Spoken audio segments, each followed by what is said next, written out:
Alright guys, we've made it to Oshawa, the land of epic burritos and the Durham video game swap. I'm here to see my friend Wilson. Wilson and I have known each other for about 2 years. Definitely one of the nicest and most passionate people in the industry. So I'm very excited to give his video game collection a quick look through. So let's go check it out. Thank you very much for having me. Really appreciate it. My pleasure, I'm loving that hat. TMNT, gotta love that. Oh, absolutely. So Wilson has one of the coolest gaming collections that I have ever seen from photos so far in Southern Ontario. Yeah. So today we finally have the opportunity to see your games in person. Can we check those out? Absolutely. Alright, sweet. Let's go do it. Awesome. Let's go.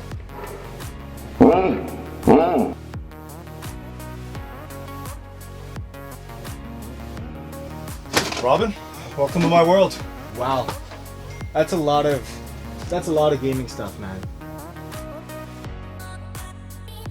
Yeah, I've probably been here for 5 seconds and I don't even know where to put my eyes. There's just so much stuff. Friends that come over all the time, and they always find something new to stare at. Yeah, I don't know where to start, so maybe let's take a quick walkthrough and if you could just give me a section by section breakdown of what your collection entails. Let's start there. Sure.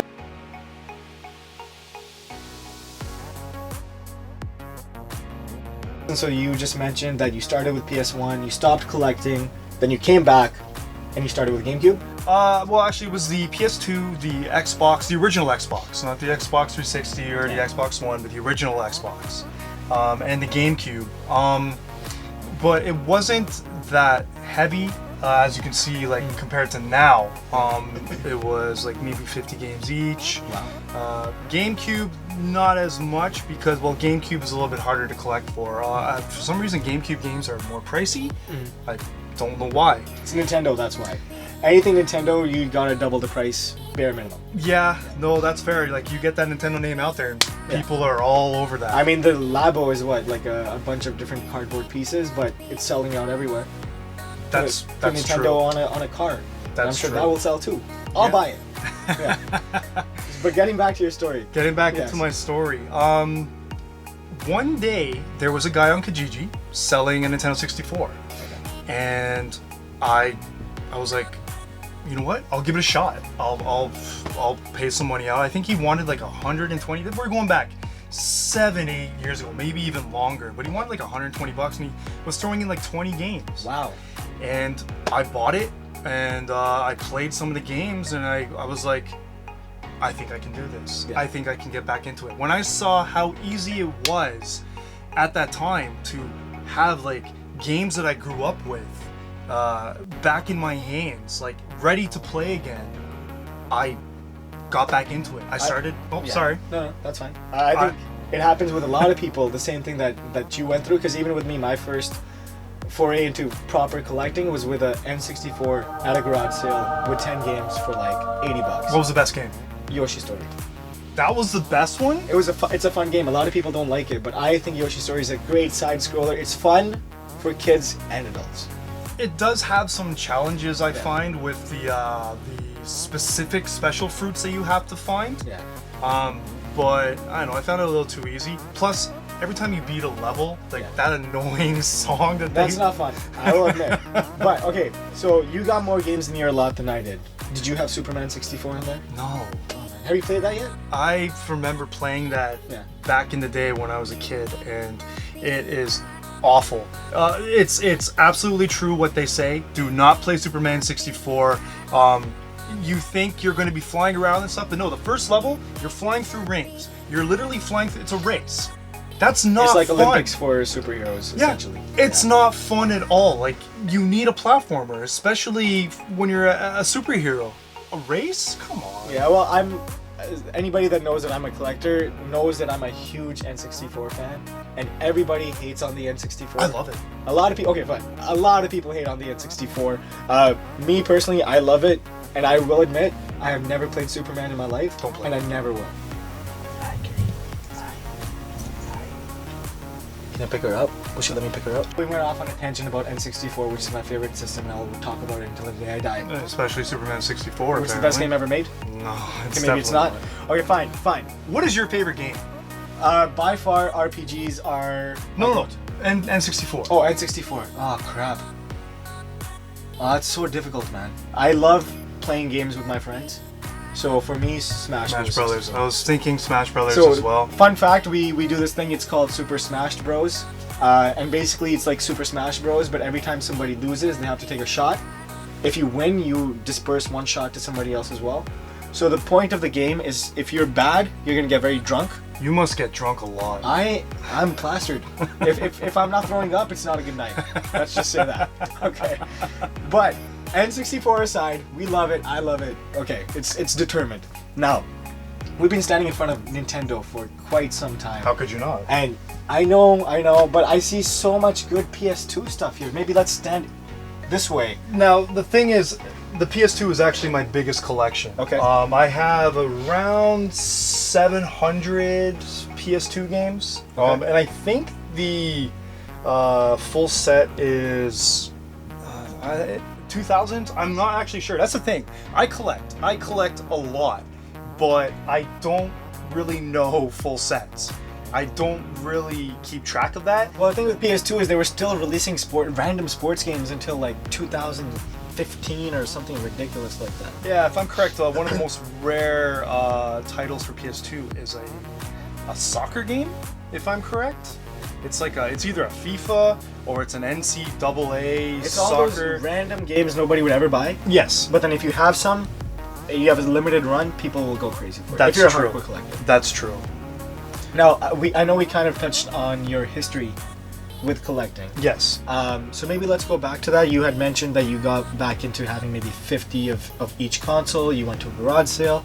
What was the point that really made you go from being a casual collector to, you know what, I really want to accomplish something with my collection? Yeah, so after I got those 64, all those 64 games, and I was playing them, and Facebook was starting to get a little bit bigger for me. I had joined like a couple Facebook groups for, things that I wouldn't say passionate about, but things that, I really preferred. And one day I was on Facebook and I thought to myself, why don't I check out some video game groups? There's got to be other people out there who are just like me and really enjoy video games. Mm-hmm. And that's pretty much how it started. I joined a couple of these Facebook groups and saw some of the collections, and I was blown away. I was like, wow, like there's some really crazy, like obsessed gamers just like me. Yeah. Now, do you remember when you first started on those Facebook groups, how long ago that was? We're gonna say about 5 years ago. So if it was 5 years, how many games would you have had at that time? 5 years ago? Yeah.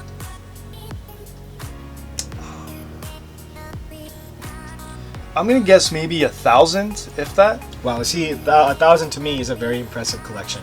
Now, over the course of those 5 years, you've grown dramatically. To about, I'm hitting just shy of 6,000 now. Wow. And that's just the games. I also have a lot of peripherals, a lot of like weird tchotchkes, a lot of like interesting designs. Like it's not just games that I collect. Yeah. It's like just anything video game related. I see that. I know it's not just games you collect, because I also see that you're a fan of going to John Son's Puzzleolympics. Yes. So you're a 2017 Puzzle Fighter champion. No, actually these are bronze, but I do have a gold. I do have a gold right here.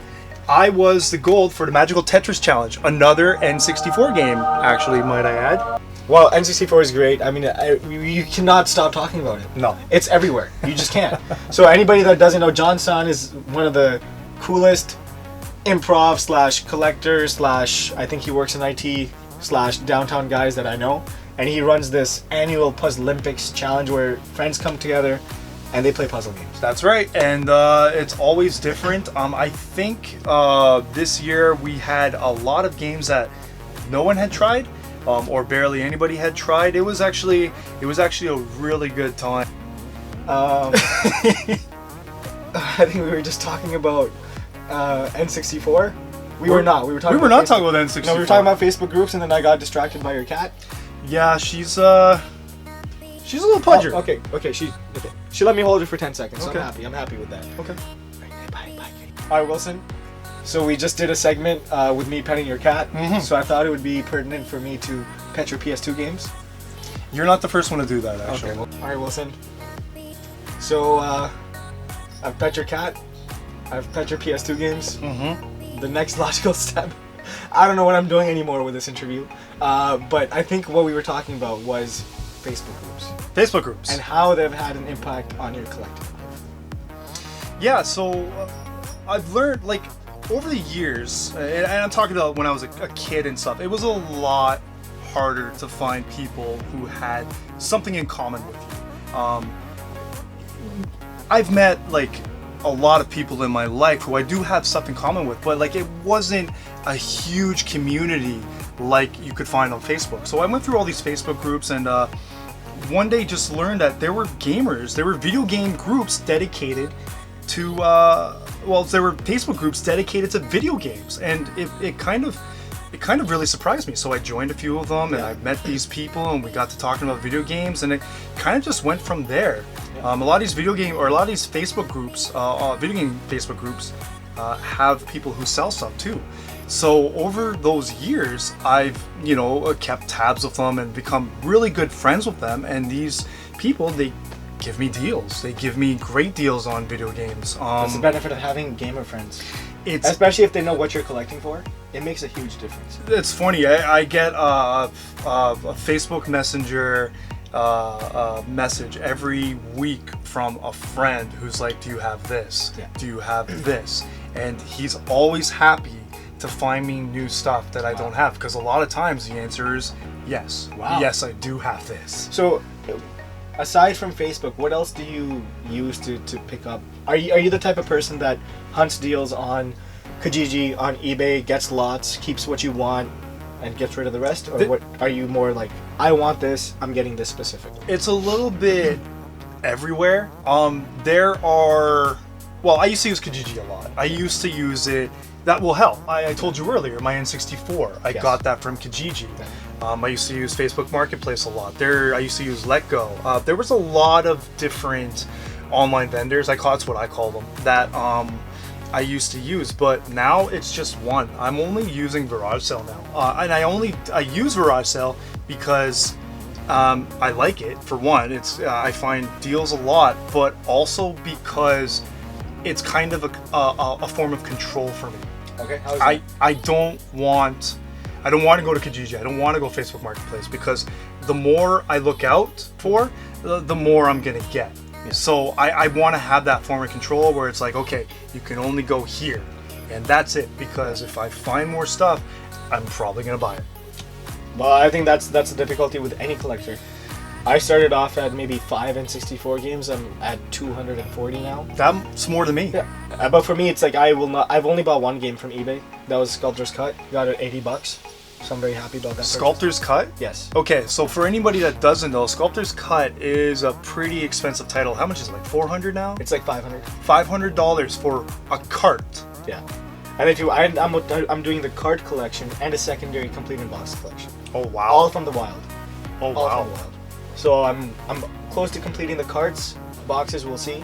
Now I guess that's what my core niche is for when I'm collecting. We need to do a video on Robin. Yeah, let me interview myself. One day we need I'll to do a have video me on standing Robin. like this on one side Yeah. and me normal standing over Yeah, there. I want the turtle in the glasses. Okay, fine. Whoa.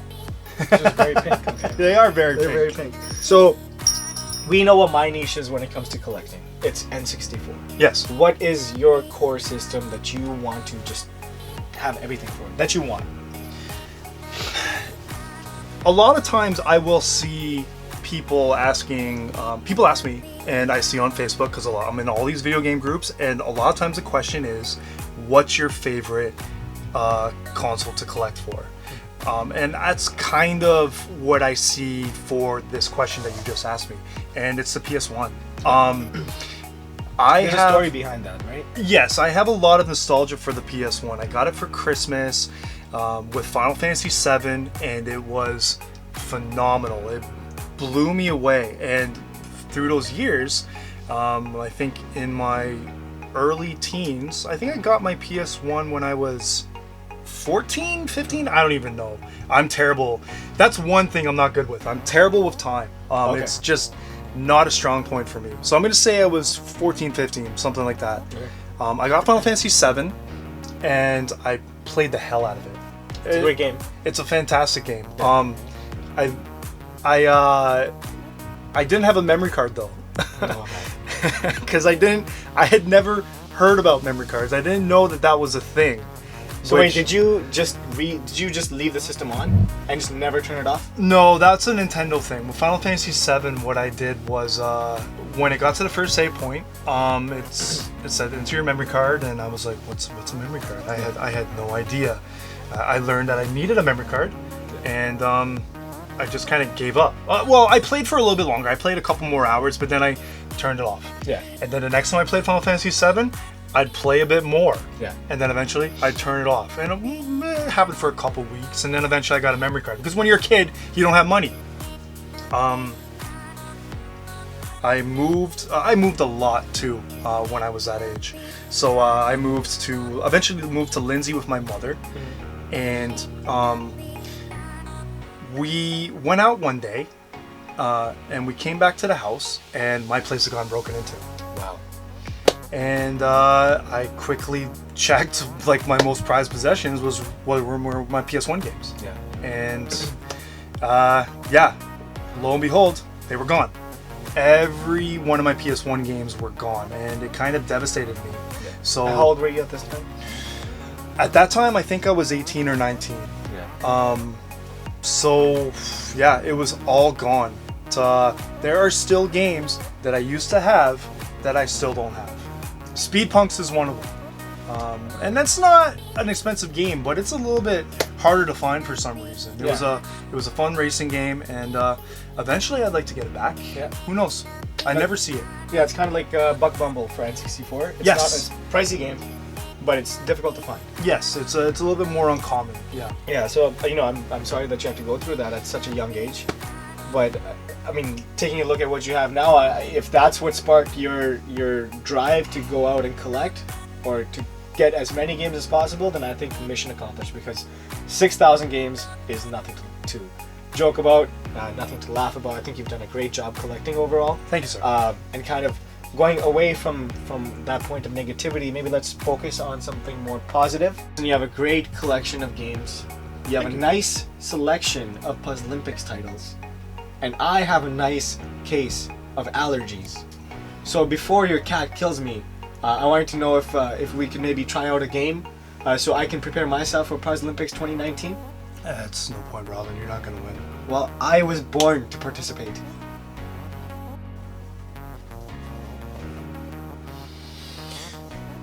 It took a long time. It did.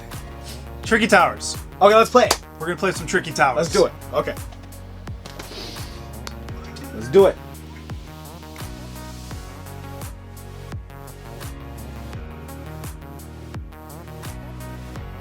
So Wilson, tell me about this game. Tricky Towers is a kind of like a Tetris style game, but Okay. It involves physics, and that's kind of what gives it a little bit of a spin on the Tetris formula. So I failed grade 11 chemistry, so I think I should be very good at this game, based off of that fact. Maybe? Then let's give it a shot. I have no idea what the hell I'm doing, so let's... This is a normal race. First person to get to the finish line. How do I race? What the fuck? Oh my god. Fuck my life. If I'm correct. Oh my god, dude, I don't know what the hell I'm doing, man. Alright, Wilson, it was great seeing you as always. Thank you for coming. Great Rob. collection. Thanks, man. And thanks for hosting us in Oshawa. Hey, very welcome. I'll see you at the next swap. Yeah, you got it. Later.